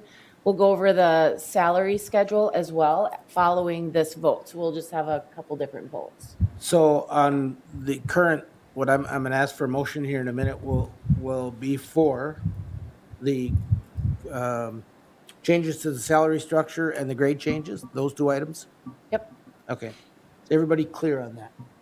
All right, I'm seeing head nods. Commissioner Gardner, you're good with that? I am. Okay. I saw you sit forward. I thought you had a comment. All right, so I'd entertain a motion then to accept these recommendations for changes in the salary structure and the grade changes. That's why I move forward. I will so move that we confirm the changes to the structure and accept the recommended grade changes. Commissioner Gardner moves. Do I hear a second? Mr. Chair, I will second that motion. Commissioner Berg seconds. Any further discussion or questions? Hearing none, all in favor signify by saying aye. Aye. Opposed, same sign. Motion carries. All right. Thank you. Thank you so much. Mark, thank you for all your work on this, alongside of our staff as well. Thank you all. Thank you, Commissioner. And now we will transition from Mr. Goldberg to Administrator Baker.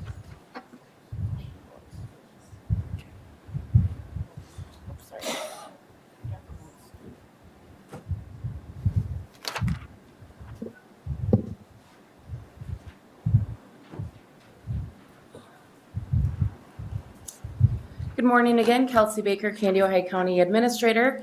Included in your packet is the 2024 wage adjustment for the salary schedule as well. Along with Connie Moore, the HR Director, and myself, along with Mark Goldberg, the Personnel Commissioners, which include Commissioner Imdike and Commissioner Gardner. We have done a lot of research on where we want to see the county's salary schedule. And along with doing a market study, my recommendation as the administrator is to also do a full revamp of the salary schedule and to move up a certain percentage. In the market, we are seeing a 3 to 6% salary adjustment that's moving the entire salary schedule up. So we have a couple different things that we look at. For me, the goal as the county administrator is that we make sure our employees are being paid well, they're being challenged, they're involved, they're appreciated, they're valued, and they're trusted along as well as being mentored. And so one of the things that we can do, that the Board of Commissioners can do as policymakers, is to set a new policy and wage scale. And so with that, the recommendation from the Personnel Committee would be to do a 5% wage increase that would go into effect 2024. That fiscal note, that fiscal impact, along with the reclassifications, that would be around a 2.09 increase compared to current year's salary, which is for budgetary wise, when we're in the process of the 2024 budget right now, we're probably sitting around a 2% already just with inputting salaries.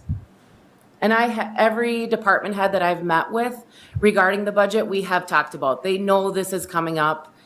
They know that if we do the 5%, that we have to look at the overall request for the 2024 budget as well.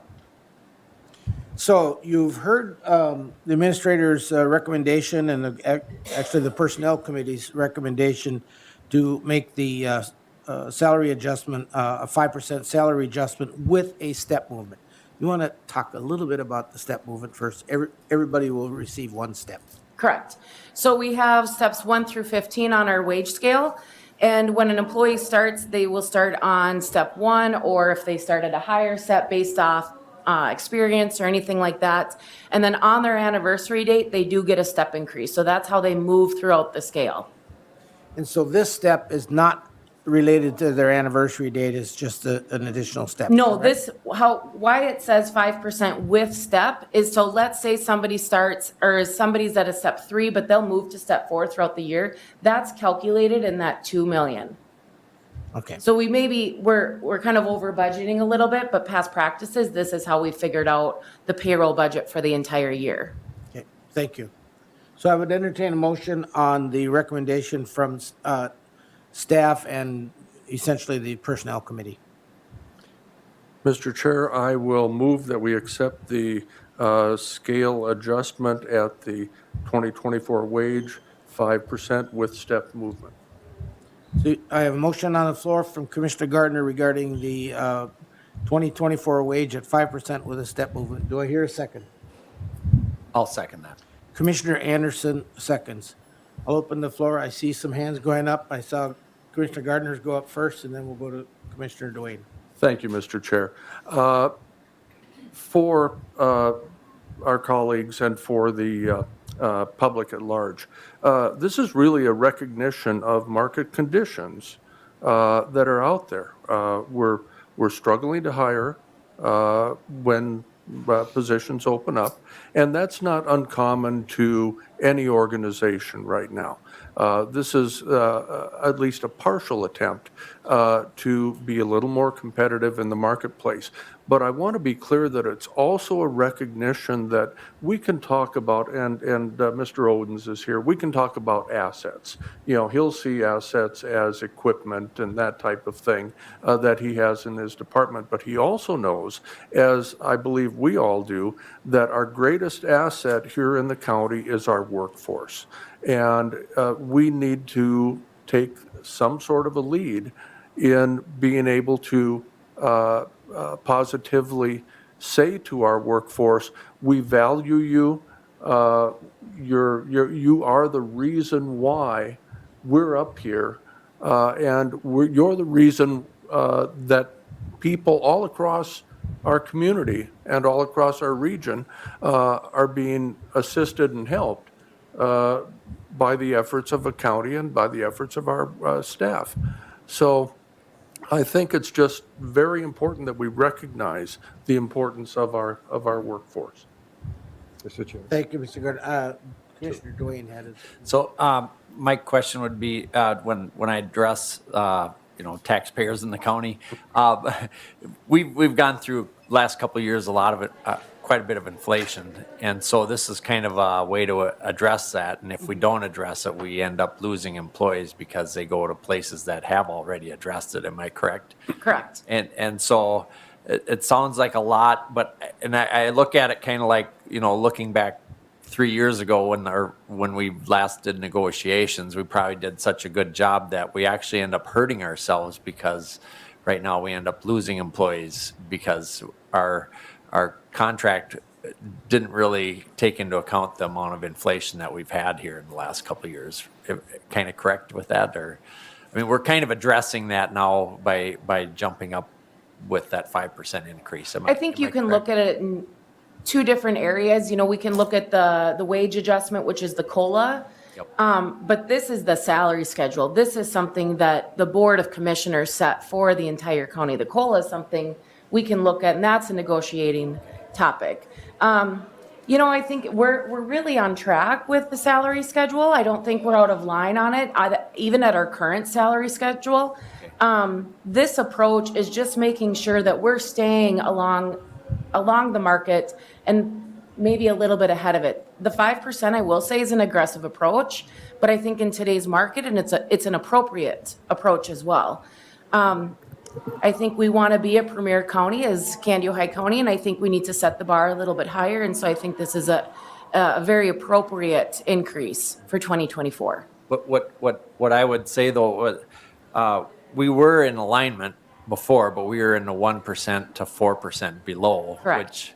Which is good in some ways, but to keep up with, to attract good employees and stuff, we want to be maybe just a little higher than that, right? Yes. Okay.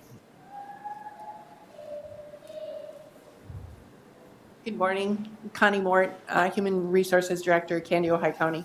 I think one thing to also, make a note of, that this 5% increase on the salary structure is basically a one-time increase, a market increase or adjustment on the structure itself. Okay, our cost of living adjustments that we negotiate, for 3 years at a time historically, are something totally separate from this. This is a market-driven one-time adjustment to our salary structure as a whole. So I just wanted to point that out. This isn't going to be a 5% every year thing. It's not just for 2024. This is an adjustment in this structure ongoing. And it's to really address a lot of the economic upheaval, if you will, that's happened in the last 3 years across the country. You know, with inflation being the way that it is, affecting our salary structures and affecting basically our employees' wages, as well as wages across the counties, state, and the country. So again, you know, the 5% would be in response to the market, a one-time adjustment going forward. This would be not an adjustment that we would be making every year. That is left for our COLAs. So just wanted to clarify. Yeah, Thank you. thanks for that clarify. I was going to make the same distinction. Commissioner Berg. Mr. Chair, thank you. Well, first off, I want to say I strongly support Commissioner Dwayne Anderson and Steve Gardner's comments, very good comments they have. I did have some questions that, two questions is that, will this affect us going into union negotiations at all? Do you see a problem with that, doing this now? And then my other question is, I almost have the feeling that to stay competitive, what I'm hearing from other counties, they're doing somewhat similar. And we want to keep our employees, and I really like your term, being a premium county. One of the reasons that we wanted to get this approved by the board now was because we're looking to go into union negotiations in July or August. So they got behind. And so, like I said before, this is something that the Board of Commissioners approved. This is not a negotiating topic. And so we wanted to make sure that we showed what the 2024 wages were prior to going into negotiations. Thanks for repeating that. Commissioner Dale Anderson. I guess I want to echo what everybody's saying. I mean, it's a great thing, but my biggest concern is when I came in, and it'll be my biggest concern, is that we keep good employees. We have a lot of investment in the employees that we have here, and we've put a lot of time and money into training them, I would guess, over time. And if we lose them to a different place because of wages, we've lost all that invested money that we've got into them. So I think this is a great opportunity to treat them fairly and keep them good employees, hopefully intact in our county. So thanks. Anyone else? Well, I don't know what I would add to that, except that to affirm what everybody has said. And other counties have done this. I think Renville had a 6% increase, if I'm not mistaken, about 2 months ago or 3 months ago. And, you know, we aren't doing this to try to be the top county in the area, because we have other assets that I think, you know, are attractive to employees, but just to remain competitive. And it's all over the state. If you last fall, I remember going to fall policy meeting last year in Alexandria, and as we were visiting with other people that were in attendance, they said, "Holy cats, did you see the sign that McDonald's had out at their sign starting at $18 an hour?" It's just the world we live in right now, and hopefully we'll see some settling down of that type of inflation, and indications are that it is starting to soften a little bit. But, you know, those of us who are part of the baby boom, you know, maybe we have to share in the responsibility for this happening, because there are so many people retiring in that demographics right now. But I believe we're doing the right thing here. So I will call the question. All in favor of the wage, help me out, Kelsey, my screen shut off. The 2024 wage scale adjustment. Thank you very much. Signify by saying aye. Aye. Both same sign. Motion carries. Thank you. If I may, Mr. Chair, too, I just want to make sure that the Board of Commissioners understands that the 2024 wage scale that you just approved will go into effect January 1, 2024. And then the reclassifications that were approved will go into effect tomorrow, June 21st. Okay. So they will go into effect for 2023 wages. Okay, could you say that one more time? I'm sorry, I was blanking on the date for today. Okay. The 2024 wage will go into effect 1/1/2024. Okay. And then the 2023 reclassifications that DDA recommended, those will go into effect June 21st, 2023. And they will be reflected on the next pay. So if they pay move period. from, say, a B1 to a B4, that happens tomorrow. Correct. Commissioner Mr. Gardner? Chair, so Kelsey, did we need to take a vote on that or on the reclassifications specifically? You did with the DDA presentation. Okay, Yeah, we covered Yes. 2 of them on that one. all right, understood. I Is- thought it might have had to have been a separate item. No. Thank you. Is there any other action regarding the wage study? All right, well then, thank you for all the hard work and hopefully this will help our employees to remain competitive and help us to remain competitive. Commissioner. Also, thank you to the chair and the vice chair Oh, as well. that's why you pay us the big bucks. You bet. Being on All the right. committee, yes, thank you. Let me see where we're at. Does that bring us to the end of our, it does. Except we have some administrative updates. You want to do them from here or do you want to Oh. stay up there? It's up to you. Fine. Nope, I just, Tammy Jo Lieberg and I wanted to include this. She'll be coming to the board sometime in July, I think the July 18th board meeting, to go over the MACAC legislative changes regarding community supervision. And this we thought was just a good informational only purpose, or one-page document that kind of will tee up the discussion when she comes and presents to the board. So kind of formulate if you have any questions surrounding that, and then we will discuss that when she is here, when she can present, and to go over all those legislative changes. The other thing that I want to say is on July 18th, following the board meeting, we'll have a road and bridge meeting. It'll either be at 11 or whenever the board meeting is completed, then we'll just piggyback with the road and bridge meeting as well. All right, so that brings us to report outs. And did you have anything else before we go to the commissioners' report? And if there's, again, my wish is that we have a quality over content. So we don't need to know about every meeting you attended. We know you attend a lot. But if there's anything of significance, that's what we want to hear about.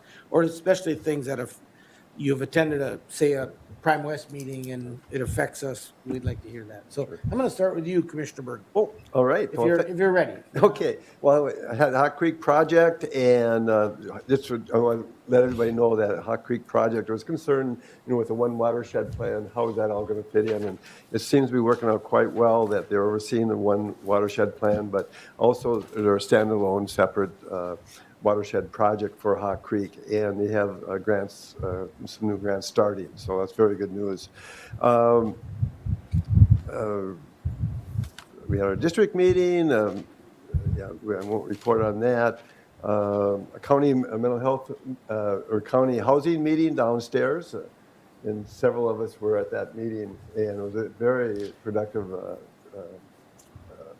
town hall type meeting that we had, and maybe I'll leave some information to expound on that from the other commissioners. And the EDC committee meeting recently, as well as a PAC-4, and a PAC-4 had an update. It was very interesting, talking about children whose parents were drinking alcohol when they gave birth, and the impact of that. And one statistic was that up to 80% of the children in foster homes were affected by parents drinking alcohol while being pregnant. I mean, that really just set me back. And that is pretty much it, as I see. And we completed excuse me. I think all the board members on the EDC had Aaron Backman's performance review. We have to get that in. So I worked on that. It's fairly lengthy, as you may figure, but some very positive things I could say about that. So thank you. Thank you, Commissioner Berg. Commissioner Dwayne Anderson, are you ready to go, or I can go to someone else? Yeah, I should be ready here. So I'll just talk about on June 14th, I met with up in St. Cloud at the for the Emergency Services Board meeting. It was pretty much a routine meeting. I believe we go through a lot of stuff, and it deals with, like the 911 calls, and it's law enforcement, fire departments and all that, and make sure that everybody's able to talk to each other and how that all gets continued on. So I'm glad that they got good people that know all that kind of stuff, a lot of IT type of people that have to be involved with that. It's one of our board meetings that's required to go to, because we want to keep above, I think, 70% attendance. And anyway, so reason why I'm bringing that up is I'll be missing the July 26th meeting, but I talked to them about it, and they said it won't affect our attendance because we have been 100%. And then also it doesn't affect anything. Usually you want to be in attendance to be counted for grant money, and they have no grants that are coming up for to be looked at. So they said I'll be okay with that. And I know Commissioner Gardner, he's the alternate, and he's unable to attend as well. So, and the reason why I'm not going to be able to be there is I'll be driving back from the NACO conference down in Texas. Next thing is I also met with the Pioneer Library System. That was pretty much a regular board meeting. And then Saturday, I met with Diamond Lake Association. They had their annual meeting, and they just want to have people be aware that on July 22nd from 2 to 7 p.m., they're going to have something called Weed Fest, and it's not what some people might think of. It's if you have a weed that you can't identify from any of the lakes or whatever, they want you to bring it there, and they'll have people there available to identify what kind of weed it is. But they're also going to have food and beverages. I know the Handlebar, they're going to have something there, and they're going to have maybe a couple other food trucks around there I think they're going to have an ice cream truck and stuff. So I think it'll be a fun event. And I think that's going to be coming up to be approved. Hopefully the permit for that will probably be approved on our next board meeting, which is, I think, July 6th. So that's all I have. Commissioner Dale Anderson. I just got a couple of things. It's kind of too bad our Chippewa watershed, we can't get enough people to get a quorum. So we've missed the last two meetings. We haven't had them. So it's kind of too bad, but hopefully we can get one going in July. There's a lot of stuff that has to get decided for that one plan. So hopefully that'll happen. I did meet with the Middle Fork of the Crow River, and I'm still amazed with how much business that little organization does. They're really out looking for projects and looking for grant money, and trying to improve the water quality of that Middle Fork of the Crow River. So it's always an interesting meeting to go to. They have it in Spicer, so it's enjoyable. The only other one I have is Prairie Woods. We met last night. Everything's moving along well for them. New administration there too. The big thing coming up will be the Evening Under the Prairie Stars is September 8th. So if anybody is interested in sponsoring that event or being part of that, there'll be tickets available and sponsorships going out for that event. They're really looking at changing the way they do education at Prairie Woods, doing maybe some preschool training and some all the way through adult activities there. So that was interesting to hear that part of it, that they're looking at different options for Prairie Woods. I'll leave a little bit for Roger on that too, but them are the only two things that were big on my list. Thank you, Commissioner Dale. Commissioner Gardner. Thank you, Mr. Chair. I want to thank Commissioner Berg and Commissioner Dwayne Anderson for being willing to appear on open mic tomorrow. So thank you for that. Meetings recently, the AMC district meeting, which we were all at, I was fortunate enough to be elected the alternate director for the district. Thank you for that. And I did attend the rural housing discussion downstairs last week on the 13th. This brought a little bit more urgency to me for the housing efforts. And the reason why is this. The previous Friday, I'd received a call from a local agency. They didn't know who to contact. They had a client, 8 months pregnant, moved into an apartment provided by a relatively notorious landlord. And the apartment was full of mold, cockroaches, I mean, you name it. And when it rained, I saw the video, the water literally came in through the top of the living room window and flooded the living room. To put someone like that, vulnerable in many different ways, into a situation like that, to me is simply unfathomable. And my question is, when does this end? I know the city of Willmar is using their best efforts to try to get some results from this particular landlord. But honestly, I think this is something that is going to have to involve the Attorney General's office, and they appear to be absent in this discussion. If I seem a little fired up about this, well, I am. You know, we're not just out here in the middle of a cornfield, you know, and we can be ignored.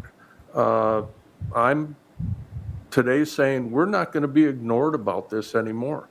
I will be writing to the Attorney General's office and demanding that they get moving on this. They've already sanctioned this particular landlord once. And for the life of me, I don't understand what it's going to take for them to move on this. I think they could be of a lot of help, but they need to get out here. They need to see this, and we need action on this. Too many of our most vulnerable people, too many folks who are housing insecure or potentially at risk of becoming homeless, are being affected negatively by the actions of this particular landlord. Most of the rest of the landlords that we have in our area provide good, clean, safe, affordable housing. But we need this blight on our community to stop. With that, I had my Woodland Centers board orientation yesterday with Dr. Jost, and that was eye-opening. And I will be attending SHAC, State Community Health Services Advisory Committee meetings this Wednesday and Thursday, and that is my report. Thank you, Commissioner Gardner. Okay. Before I go into a brief report, I want to remind you all that tonight we have Board of Equalization at 6 o'clock, so we'll see you back here at 6 o'clock. One of the things that Administrator Baker brought up is Tammy Jo Lieber visiting us about the implications of the probation funding. Actually, that's happening in a whole bunch of areas. I was talking to Mr. Odens beforehand. Transportation, we don't know yet the effect of the transportation, hopefully after Monday, or is it next Wednesday? A week from Monday. Week from Monday. We'll know a little bit more, but the dust is still settling on a lot of those programs, like the increased aid to the Highway User Transportation Fund. What does that mean for Kaneohe County? We don't really know that yet. It'll be positive, we just don't know. County program aid, we don't know that exact number yet. Housing, we don't know. So there's a lot yet to be learned. Hopefully, the next few months will define some of that for us. So I attended two, other than the other things that have been mentioned, I attended two lake owners, property owners meetings this week, as some of you guys have, or in the last couple of weeks. One was, I get invited to Lake Andrew. It's not my district, but I know most of the people that live in that area, so they invite me for a free cup of coffee, which is always nice. But also, it gives you an opportunity to, Dale's son scheduled some cattle working that morning, so I had a pinch hit for him and apologize on his behalf for not being there. But it gives you an opportunity to communicate with them what's going on in that area. On last Saturday at Green Lake, I was able to report about the manhole repair on North Shore Drive, and a little bit of an update on the Nest Lake and even Lake Calhoun Dam and how it affects Green Lake. Trail improvements. We're going to be doing some work on the trail this summer. And then tried to stress the importance of continued advocacy for, some of the bonding projects. Next year, if you recall, will also be a bonding year. This year was making up for last year. So next year, so our work isn't done. And hopefully, if the Public Finance Authority continues to be funded, we don't have to have an increase in the rates for the sewer district, and we get some, through the DNR, get some funding for the dam repairs. So that is my report, and go ahead, Commissioner Burke. If you're all done, I am done. Two things that I'd like to mention. I'd like to give a shout out to Dennis Jordahl. And I attended his 90th birthday party at the Legion on Saturday night. And just for everybody's information, he was on the rescue squad for 40 years, as well as for 14 years was Kennewick County Emergency Management Director. And I thanked him for that, and I want to publicly thank him on behalf of the board as well for the many years of service. And at 90, he sounds good, he looks good, and it was just good to see him and be there. Thanks for representing us. Yes, and as well, and I know him from before being on the fire department, so I did have some connections as well. And also just to announce that the Elevate, the EDC Elevate program, they have their graduation, another graduation on the 27th from 6 to 8. And this one's going to be at Midwest. So that's all. Thank you. All right. Well, one last thing. Very last. Thank you, Mr. Chair, and I just wanted to thank you on behalf of the rest of your peers for all of your service on the serving as the District 6 Director for the last couple of years, and for your work on advancing our priorities at the AMC level and throughout the legislative process. Thank you. I appreciate that, and I will have the opportunity to continue as I'm chair of the Premier Partnership Committee at AMC level right now. So I won't have a lapse in the next 6 months, and then hopefully after that, the Transportation Committee. So I enjoy that work. I thank you for your support. We are adjourned.